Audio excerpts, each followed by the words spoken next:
ሰላም ጤና ይስጥልን ክቡራትና ክቡራን ቻናላችን ቤተሰቦች፣ በመካከለኛው ምስራቅ ሰማይ ስር አዲስና አስፈሪ የታሪክ ምዕራፍ እየተጻፈ ነው። ዓለምን ለሁለት የከፈለውና የኢራንና የአሜሪካ ፍጥጫ አሁን ካለበት ደረጃ አልፎ ወደማይመለስ አደገኛ ምዕራፍ ተሸጋግሯል። ዛሬ የምናወራው ስለ ተራ ወታደራዊ እንቅስቃሴ አይደለም። የምናወራው የዓለምን የኃይል ሚዛን ስለሚቀይር አዲስ የጂኦፖለቲካዊ ሽግግር ነው። ጣሊያን በድንገተኛ ውሳኔ እጅግ ዘመናዊ የሆኑ የጦር ጀቶቿን ወደ ቀጠናው ማዝመቷ አሜሪካ በኢራን ላይ ያላትን አማራጭ ማለቁን የሚያሳየው ሚስጥራዊ የደህንነት ሰነዶች መውጣታቸውና በዓለም የንግድ ማዕከል ጀበል አሊ ላይ የደረሰው ፍንዳታ ተደራርበው ዓለምን በስጋት አናውጠዋታል። የአውሮፓ ኃያል ሀገር ጣሊያን የጠቅላይ ሚኒስትር ጆርጂያ ሜሎኒን ጠንካራ አመራር ተከትላ ማንም ባልገመተው ፍጥነት ወደ ቀጠናው ዘልቃ ገብታለች። ሜሎኒ አውሮፓ በምዕራብ እስያና በባህረ ሰላጤው ደህንነት ላይ ያላትን ሚና ማሳደግ አለባት በሚል ጽኑ እምነት ድንቅ የሆኑ የኤሮ ፋይተር ታይፋን የጦር ጀቶችን፣ እጅግ የላቁ የአየር መከላከያ ስርዓቶችን እና የረቀቁ የክትትል ቁሳቁሶችን ወደ ቀጠናው አዝምተዋል። ይህ እርምጃ አሜሪካ እየመራች ያለውን የኢራን ተጽዕኖ የመክታት ዘመቻ በከፍተኛ ሁኔታ የሚያጠናክር ነው። ነገር ግን ትልቁ ጥያቄ ያለው እዚህ ላይ ነው። ፕሬዝዳንት ዶናልድ ትራምፕ ከኢራን ጋር የዲፕሎማሲ ንግግር ይቀጥል እያሉ ባለበት ወቅት ጣሊያን ለምን እንዲህ ያለ ግዙፍ ወታደራዊ ዝግጅት አደረገች? አውሮፓ በቀጠናው ለሚነሳው መጠነ ሰፊ ጦርነት ግንባር ቀደም ተሳታፊ ለመሆን እየተዘጋጀ ይሆን? የጣሊያን ጦር መግባትና ለሆርሙዝ የባህር ስርጥና ለዓለም የነዳጅ ንግድ ምን አይነት ዋስትና ወይም ስጋት ይዞ ይመጣል? ይህ የሜሎዲ ስትራቴጂ የአውሮፓን የደህንነት ጡንቻ ለዓለም የሚያሳይ ትልቅ ክስተት ሆኖ ተመዝግቧል። በሌላ በኩል ከዋሽንግተን የወጡ መረጃዎች እንደሚያሳዩት አሜሪካ በኢራን ላይ ያላት የጦርነት ስልት ትልቅ ግድግዳ ገጥሞታል።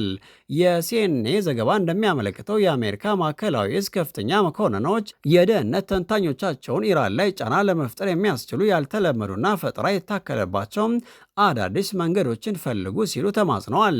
ይህ በአሜሪካ ወታደራዊ ታሪክ እጅግ ብርቅዬ ክስተት ነው። ለሳምንታት የተካሄዱት የአየር ድብደባዎች በቴህራን ላይ ያመጡት ለውጥ እዚህ ግባ የሚባል አይደለም። የኢራን የኒውክሌር ጣቢያዎች በደብረ ቢሶች ውስጥ በጥልቀት ተቀብረው የሚገኙ በመሆናቸው በተለመደው የቦምብ ጥቃት ሊወድሙ እንደማይችሉ የፔንታጎን ባለሙያዎች አምነዋል። ታዲያ አሜሪካ አሁን ምን አይነት ፈጠራ ልትጠቀም ነው? ሳይበር ጥቃት ወይንስ ሚስጥራዊ የውስጥ ማፍረስ ስራዎች? ፕሬዚዳንት ዶናልድ ትራምፕ በተለመደው ወታደራዊ መንገድ ውጤት ማምጣት ካልቻሉ በመጨረሻው ሰዓት ምን አይነት አስገራሚ ውሳኔ ሊያሳልፉ ይችላሉ? ዋሽንግተን በአሁኑ ሰዓት በስትራቴጂካዊ ጭንቀት ውስጥ ትገኛለች። ይህ ሁሉ ወታደራዊ ፍጥጫ ባለበት ወቅት ነው እንግዲህ በዓለም ላይ ካሉት እጅግ ስራ በዝቶባቸው የንግድ ማዕከላት አንዱ የሆነው የዱባዩ ጀበል አሊ በከባድ ፍንዳታ የተናጠው። ቢያንስ 7 ግዙፍ ፍንዳታዎች ተከስተው አካባቢውን በጥቁር ጭስ አፍነውታል። የፍንዳታው መንስኤ እስካሁን በሚስጥር ተይዟል። የትኛውም አካል ኃላፊነቱን አልወሰደም። ነገር ግን ክስተቱ የተፈጠረበት ወቅት እጅግ አጠራጣሪ ነው። አሜሪካ፣ ኢራንና ኦማን የሆርሙዝ የባህር ሰርጥን ለመክፈት በሚስጥር እየተደራደሩ ባለበት በዚህ ሰዓት ነው ይህ ጥቃት መፈጸሙ። ድርድሩን ለማክሸፍ ታስቦ የተደረገ ይመስላል። የተባበሩት አረብ ኤሚሬትስ ከቀጠናው ግጭት ራሷን አግላ በኢኮኖሚያው ላይ ትኩረት ባደረገችበት በዚህ ወቅት በጀበል አሊ ላይ የደረሰው ጥቃት መላው የባህረ ሰላጤ ሀገራት ለከፍተኛ ስጋት ዳርጓቸዋል። ይህ ጥቃት በዓለም አቀፍ የመርከብ ትራንስፖርት ላይ በነዳጅ ዋጋ ላይ የሚያሳርፈው ጥላ በቀላሉ የሚታይ አይደለም። ክብራትና ክብራን፣ የመካከለኛው ምስራቅ ቀውስ አሁን ወደ መጨረሻው ምዕራፍ እየተቃረበ ይመስላል። የጣሊያን ጦር መምጣት፣ የአሜሪካ አዲስ ስልት ፍለጋና የጀበል አሊ ፍንዳታዎች አንድ ትልቅ ሰንሰለት ክፍሎች ናቸው። አውሮፓ ለትልቅ ጦርነት ወታደሮቿን እያዘጋጀች ነው። ይህ ሁሉ ድራማ ኢራንን ወደ ድር ጠረጴዛ ለማምጣት የሚደረግ የስነ ልቦና ጫና ነው። አንድ ነገር ግን እርግጠኛ ነን፣ የባህረ ሰላጤው ሰላም በአሁኑ ሰዓት በፈትል ላይ ተንጠልጥሏል። እኛም ይህንን ታሪካዊ ክስተት በደቂቃዎች እየተከታተል እናደርሳቸዋለን። እናንተ ምን ታስባላችሁ? አሜሪካ ኢራንን ለማንበርከክ ምን አይነት ያልተለመደ ስልት የምትጠቀም ይመስላችኋል? የጣሊያን ጦር መግባት ሰላምን ያመጣል ወይስ ጦርነቱን ያፋጥነዋል?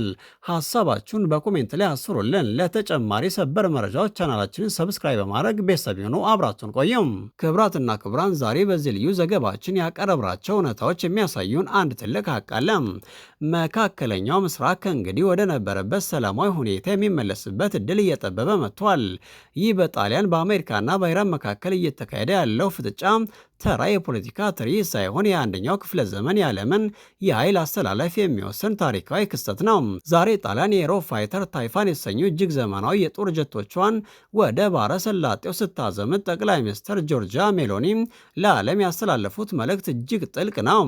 አውሮፓ ከእንግዲህ በአሜሪካ ወታደራዊ ጥላ ስር ብቻ ተከላ የምትቀመጥበት ዘመን አብቅቷል። ጣሊያን የሆርሙዝ ሰርጥን ለመጠበቅ መግባቱ አውሮፓ የራሷን የኢኮኖሚ ደህንነት ለማስከበር ማንኛውንም መስዋዕትነት ለመክፈል መዘጋጀቷን ያሳያል። ይህ እርምጃ በቴህራን ቤተ መንግስት ውስጥ ትልቅ ድንጋጤን መፍጠሩ አይቀሬ ነው። ምክንያቱም ኢራን እስካሁን ስትታገለው የነበረው አሜሪካ ብቻ ነበር። አሁን ግን የተቀናጀ የአውሮፓ ወታደራዊ ክንድ ፊቷ ላይ ተደቅኗል። በሌላ በኩል የአሜሪካ ማዕከላዊ እዝ ያልተለመዱና ፈጠራ የታከለባቸው የጥቃት መንገዶችን እንዲፈልግ መጠየቁም በዋሽንግተን የጦር ክፍሎች ውስጥ ያለውን ከፍተኛ ጭንቀትና አጣብቂኝ ቁልጭ አድርጎ ያሳያል። አሜሪካ ለብዙ አስርተ ዓመታት ስትጠቀምበት የነበረው የቦምብ ድብደባ ስልት በኢራን ላይ ውጤት ማምጣት መወሰኑን ፔንታጎን በይፋ አምኗል። የኢራን የኒውክሌር ጣቢያዎች በድንጋይ ተራራዎች ውስጥ በጥልቀት መደበቃቸው ለአሜሪካ ወታደራዊ የበላይነት ትልቅ ፈተና ሆኖባቸዋል። አሁን ዓለም እየጠበቀች ያለችው የአየር ፈጠራ የታከለበት አዲሱ የትራምፕ ስልት ምን ይሆን የሚለው ነው። ሳይበር ጥቃት ወይስ በሚስጥር የታገዘ የውስጥ አመፅ ወይንስ እስካሁን ያልታየ ዘመናዊ የቴክኖሎጂ ጦርነት? ይህ ጥያቄ ሁላችንም ስጋት ነው። በጀበል አሊ የደረሰው ያ ሚስጥራዊ ፍንዳታ ደግሞ ግጭቱን አሁን ካለበት ወታደራዊ ቀጠና አውጥቶ ወደ ዓለም አቀፍ የንግድ ማዕከላት መዛመቱን ያሳያል። ጀበል አሊ የዱባይ የኢኮኖሚ ልብ ብቻ አይደለም፣ የዓለም የንግድ ደም ስር እንጂ። እዚያ ላይ የሚነድ ጭስ በለንደን በኒውዮርክና በቶኪዮ ገበያዎች ላይ መናወጥን ይፈጥራል። ይህ ጥቃት በድርድር ጠረጴዛ ላይ ያሉትን ወገኖች ለማስፈራራት የታለመ ይሁን ወይም የጦርነቱ መጀመሪያ እስካሁን በውል ባይታወቅም አንድ ነገር ግን እርግጠኛ ነን። ቀጠናው በማንኛውም ሰዓት ወደ ትልቅ ፍንዳታ ሊያመራ የሚችል ተቀጣጣይ ፈሳሽ ላይ ቆሟል። ክብራትና ክብራን ይህ ዘገባ እዚህ ላይ ሲያበቃ ጥቂት ጥያቄዎችን ለእናንተ መተው እንወዳለን። እናንተስ የጣሊያን ጦር ወደ ግንባር መምጣቱ ሰላምን ያመጣል ወይስ የዓለምን ጦርነት ያፋጥነዋል?